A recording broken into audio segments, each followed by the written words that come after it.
Jornalista liberal zomba de Nicolas Ferreira, e sua resposta é surpreendente, deixando todos em silêncio. Ele foi longe demais com essa gracinha, e Nicolas lhe dá uma aula de política e ele recebe o que merece. O auditório da Universidade Federal de Minas Gerais estava completamente lotado naquela noite de quinta-feira. O debate Polarização Política no Brasil, Diálogos Possíveis havia atraído estudantes, professores e curiosos de todos os espectros políticos. No palco, sentados em cadeiras dispostas em semicírculo, estavam 5 figuras de destaque no cenário político nacional. 3 jornalistas renomados, um professor de ciência política e o deputado federal Nicolas Ferreira. Ricardo Mendes, jornalista conhecido por seu posicionamento liberal e por sua verve afiada em programas de debate político, ajustava o microfone enquanto observava o jovem deputado com um sorriso discreto nos lábios. Durante toda a primeira hora do debate, Ricardo havia sido especialmente incisivo com Nicolas, interrompendo suas falas e rebatendo seus argumentos com ironia mal disfarçada. A mediadora do debate, a professora Cláudia Almeida, tentava manter o equilíbrio das discussões, mas era evidente que Ricardo tinha um alvo específico naquela noite. Quando o tema migrou para políticas de educação e valores familiares, o jornalista viu a oportunidade que esperava. Deputado Nicolas, começou Ricardo, inclinando-se para a frente com um brilho provocativo nos olhos. O senhor frequentemente se apresenta como defensor dos valores tradicionais e da família brasileira. Mas me pergunto se o senhor não percebe a contradição em defender uma versão única de família em um país tão diverso como o nosso. A plateia reagiu com alguns murmúrios. Nicolas manteve uma expressão serena, apenas assentindo levemente, com a cabeça. O senhor, continuou o jornalista elevando o tom, com apenas 27 anos, acredita realmente ter a autoridade moral para ditar como as famílias brasileiras devem se comportar? Ou seria apenas uma estratégia populista para angariar votos de uma base conservadora facilmente manipulável? Um coletivo ecoou pelo auditório. A provocação havia sido direta, quase pessoal. A moderadora tentou intervir, mas Ricardo ergueu a mão, pedindo para concluir. Afinal, deputado, não seria mais honesto admitir que seu discurso conservador é apenas uma persona política calculada? Ou o senhor realmente acredita nas ideias retrógradas que defende? A provocação era clara e contundente. Alguns risos nervosos pontuaram o silêncio que se seguiu. Todos os olhos se voltaram para Nicolas Ferreira, que permanecia calmo, com as mãos cruzadas sobre a mesa. O deputado tomou um gole de água, respirou fundo e ajustou seu microfone. Agradeço a pergunta, Ricardo, começou Nicolas com uma voz tranquila que contrastava com a tensão do ambiente. Sabe, muitas vezes somos rápidos em rotular o outro lado. Conservadores chamam progressistas de comunistas. Progressistas chamam conservadores de fascistas. E nesse jogo de rótulos, perdemos a capacidade de realmente ouvir uns aos outros. O deputado fez uma pausa e olhou diretamente para o jornalista. Quanto à sua pergunta sobre minha autoridade moral, você tem razão em um ponto. Tenho apenas 27 anos. Não tenho toda a sabedoria do mundo, nem todas as respostas. Mas sabe o que eu tenho? A humildade de reconhecer que antes de mim vieram gerações que construíram valores e princípios que sustentaram famílias e comunidades por muito tempo. A plateia, que esperava uma resposta inflamada ou defensiva, começou a prestar ainda mais atenção. Quando defendo valores familiares tradicionais, não estou dizendo que só existe um modelo válido de família. Estou dizendo que existem princípios, como respeito, responsabilidade, compromisso e amor, que sustentam qualquer estrutura familiar saudável. Não estou ditando regras, estou defendendo fundamentos. Nicolas se inclinou levemente para a frente, seu tom ainda calmo, mas agora com uma convicção perceptível. Quanto à sua sugestão de que estou manipulando uma base conservadora, permita-me fazer uma reflexão. Não subestimemos a inteligência do povo brasileiro. As pessoas que compartilham valores conservadores não são ignorantes ou facilmente manipuláveis. São pais, mães, trabalhadores, estudantes, Pessoas que têm suas próprias experiências e razões para acreditar no que acreditam. Um silêncio absoluto tomou conta do auditório. Mesmo aqueles que discordavam de Nicholas estavam absortos em suas palavras. A verdadeira questão aqui, continuou o deputado, não é se minhas ideias são retrógradas ou se as suas são progressistas. A questão é: podemos respeitar o direito do outro de pensar diferente? Podemos debater ideias sem atacar pessoas? Porque quando transformamos adversários políticos em inimigos morais, destruímos a própria base da democracia. Ricardo Mendes, que começara com um sorriso irônico, agora ouvia atentamente, seu semblante sério.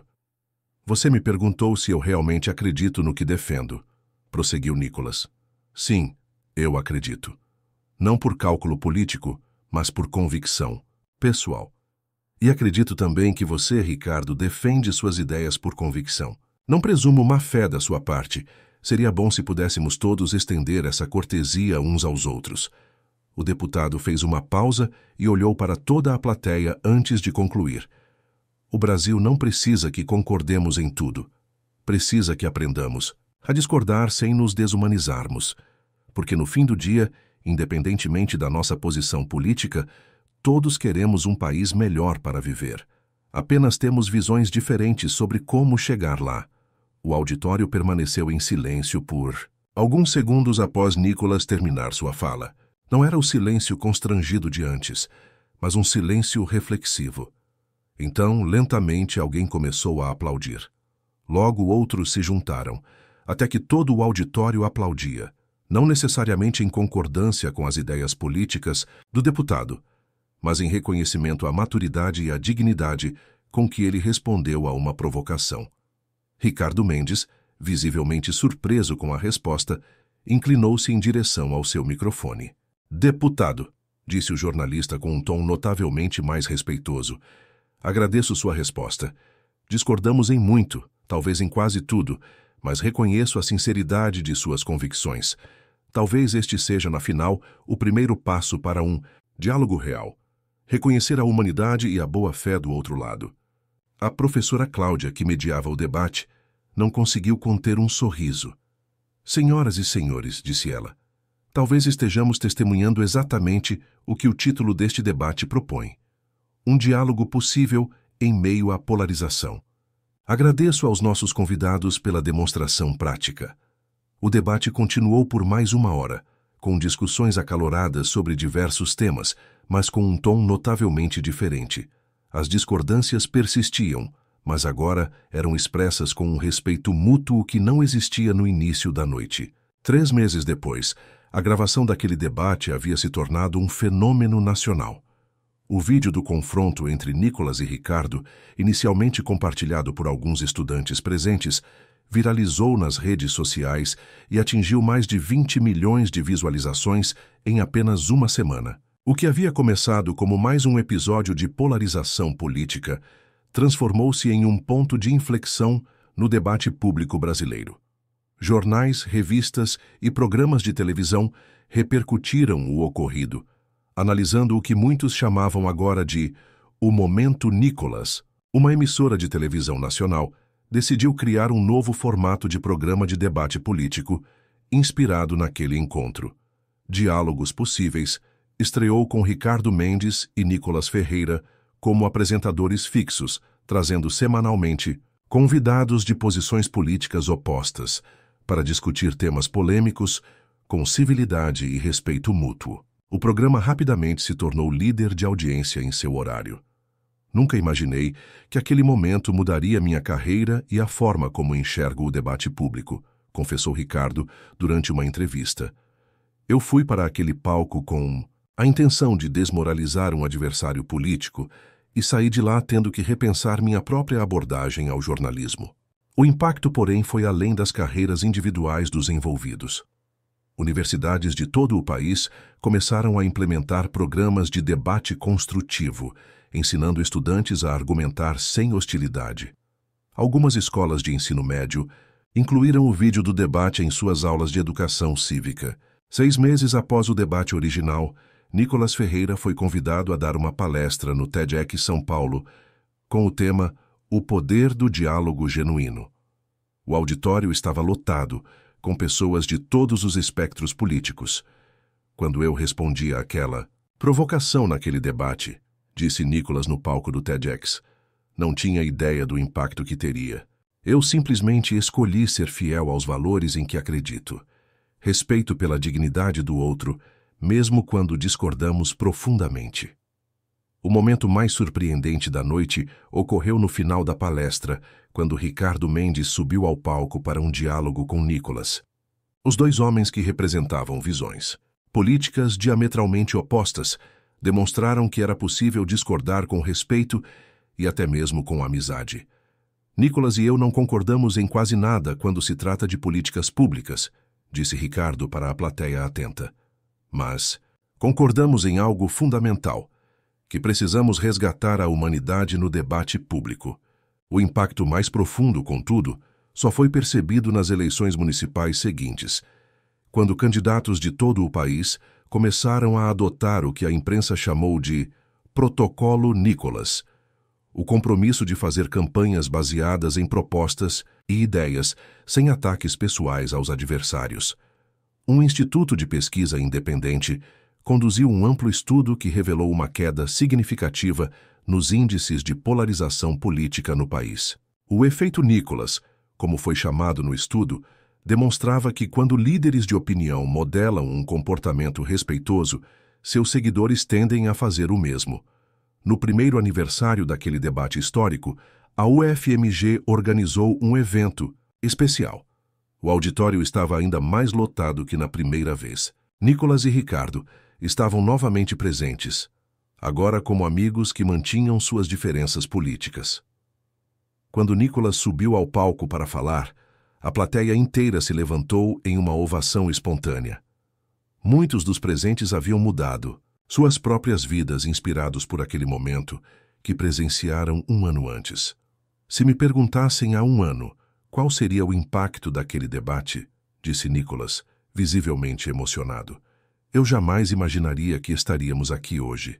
Não porque eu disse algo extraordinário, mas porque todos nós, no fundo, ansiamos por um país onde possamos discordar sem nos odiarmos. O deputado fez uma pausa, olhando para a plateia diversa à sua frente, composta por pessoas de todas as idades e orientações políticas. O que aconteceu aqui não foi sobre mim ou sobre Ricardo. Foi sobre redescobrir algo que havíamos esquecido, que por trás de cada posição política existe um ser humano com sonhos, medos e esperanças. E quando lembramos disso, tudo muda. Ricardo, sentado na primeira fila, enxugou discretamente uma lágrima. A professora Cláudia, que havia mediado o debate original, subiu ao palco com um envelope. Tenho a honra de anunciar, disse ela, que o programa Diálogos Possíveis, inspirado no debate que ocorreu neste palco, acaba de ser indicado ao Prêmio Internacional de Jornalismo pela contribuição à democracia. Mas mais importante que qualquer prêmio é o fato de que, em escolas e universidades, em lares e comunidades por todo o Brasil, pessoas voltaram a conversar além das bolhas ideológicas. Enquanto a plateia aplaudia de pé, um jovem estudante se aproximou de Nicholas e entregou-lhe um livro. Era uma coletânea de relatos de pessoas cujas vidas haviam sido transformadas depois de assistirem ao vídeo do debate.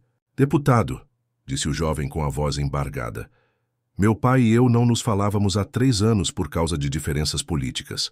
Assistimos juntos ao seu debate e, pela primeira vez, conseguimos conversar sem brigar. Obrigado por nos ensinar que é possível. Nicholas abraçou o rapaz profundamente tocado.